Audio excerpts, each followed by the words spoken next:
Welcome. This is David Bowles, Human Meme.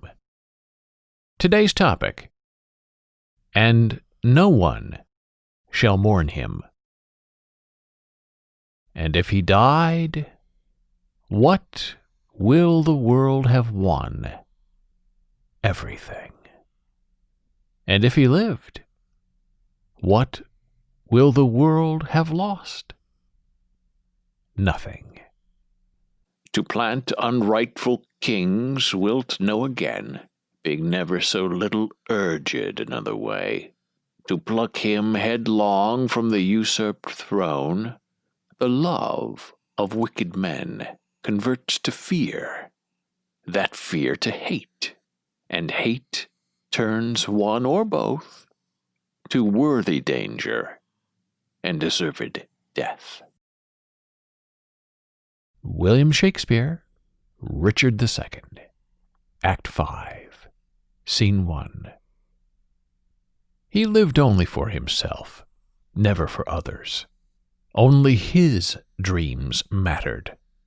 For the rest, contempt and disdain remained. Those who were better than he were not lifted to the heavens. They were wounded with malice and maimed with joy, and they were placed in coffins of his construction, for hiding in the depths of the earth where mocking and jealousy were the bonfires of honor and morality.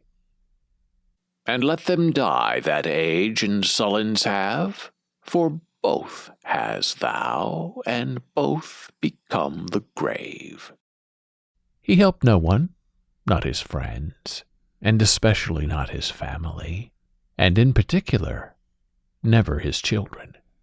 Angels were born to him, not of him, and for that they fought, but never left for love. All were pretenders to the crown, trying to be great, and failing, in both faith and healing, where every lever was pulled and every rope tightened, just to teach them, the others, to always look up at him, even when he hanged them down. Not all the water in the rough, rude sea can wash the balm off from an anointed king. The breath of worldly men cannot depose the deputy elected by the Lord. For every man that Bolingbroke hath pressed to lift shrewd steel against our golden crown, God for his Richard hath in heavenly pay a glorious angel. Then, if angels fight, weak men must fall, for heaven still guards the right.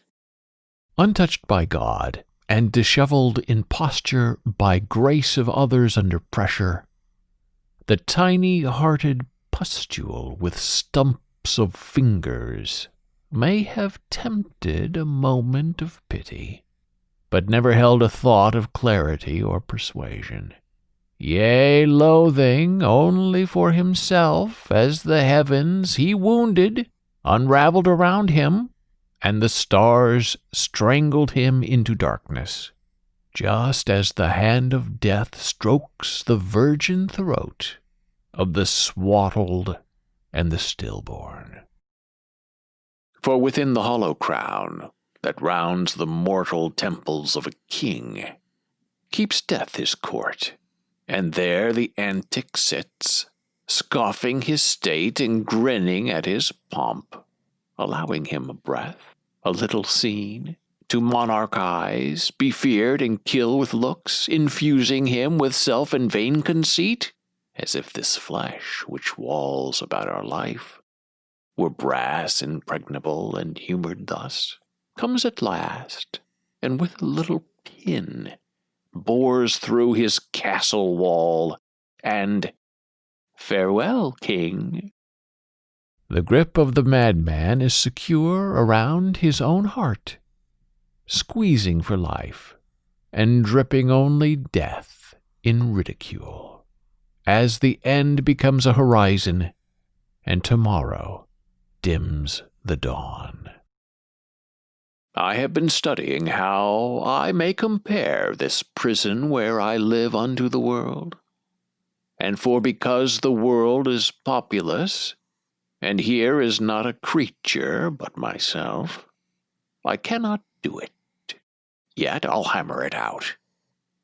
My brain I'll prove the female to my soul the father, and these two beget a generation of still-breeding thoughts, and these same thoughts people this little world, in humors like the people of this world, for no thought is contented.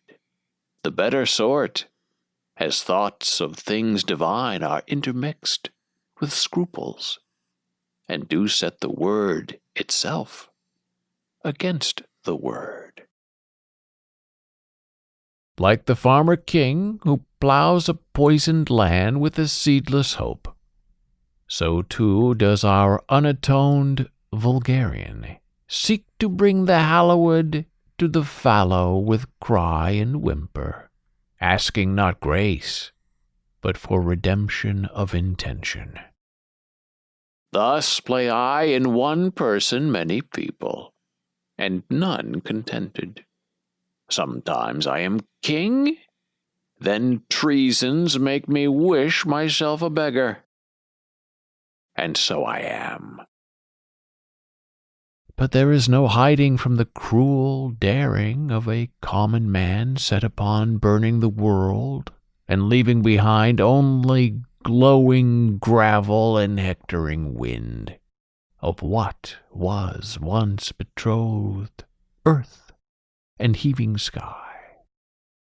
Love to Richard is a strange brooch in this all-hating world. Thank you for listening. Be a Human meme.